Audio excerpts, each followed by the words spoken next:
Hi, boys and girls. We're going to start a brand new theme this week. It's called Fur and Feathers. So we're going to be learning a lot about animals. And today I want you to think about if you have a pet or if you don't and you'd like to have a pet, what kind of pet would you like to have? And you're going to tell me all about your pet that you do have or one you wish you would have. I know some of you maybe have some pet fish. So we're going to read this book today. It's called Fish is Fish by Leo Leone.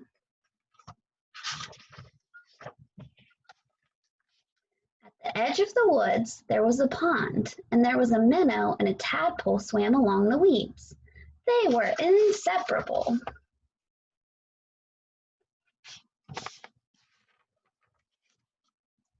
One morning, the tadpole discovered that during the night he had grown 2 little legs. "Look," he said triumphantly, "look, I am a frog." "Nonsense," said the minnow. "How could you be a frog if only last night you were a little fish just like me?" They argued and argued until finally the tadpole said, "Frogs are frogs and fish is fish, and that's that."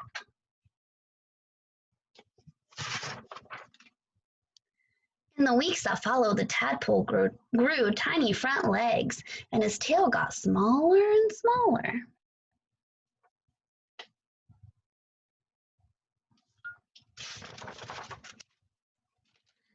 And then one day, a real frog now, he climbed out of the water and onto the grassy bank.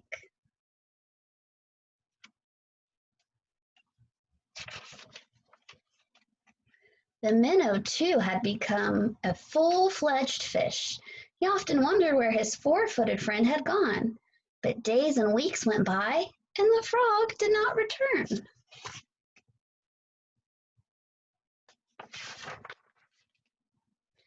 Then one day, with a happy splash that shook the weeds, the frog jumped into the pond. "Where have you been?" asked the fish excitedly.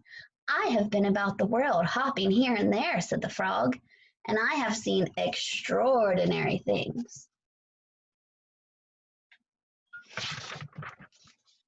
"Like what?" asked the fish. "Birds," said the frog mysteriously. "Birds?" And he told the fish about the birds who had wings and 2 legs and many, many colors. As the frog talked, his friend saw the birds fly through his mind like large feathered fish. "Well, what else?" asked the fish impatiently.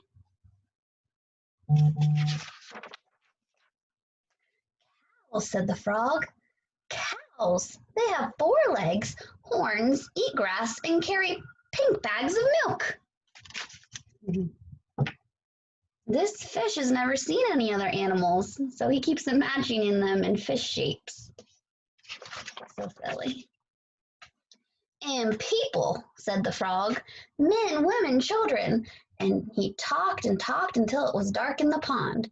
But the picture in the fish's mind was full of lights and colors and marvelous things, and he couldn't sleep. If he could only jump about like his friend and see that wonderful world.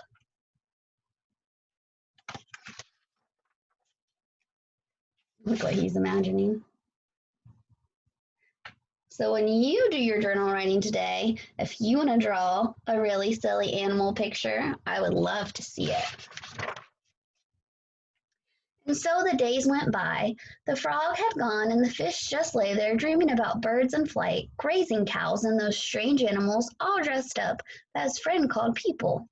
One day, he finally decided that come what may, he too must see them. And so with a mighty whack of the tail, he jumped clear out of the water onto the bank. What do you think's going to happen to the fish? He landed in the dry, warm grass, and there he lay, gasping for air, unable to breathe or move. "Help!" he groaned feebly.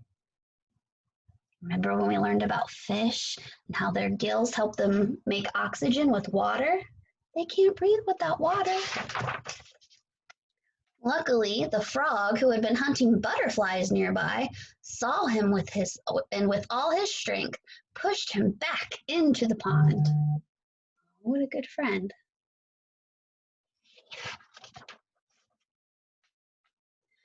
Still stunned, the fish floated about for an instant.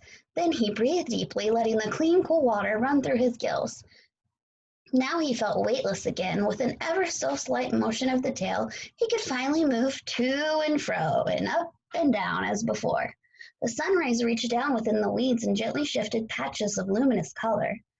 This world was surely the most beautiful of all worlds. He smiled at his friend the frog, who sat watching him from a lily leaf. You were right, he said. Fish is fish.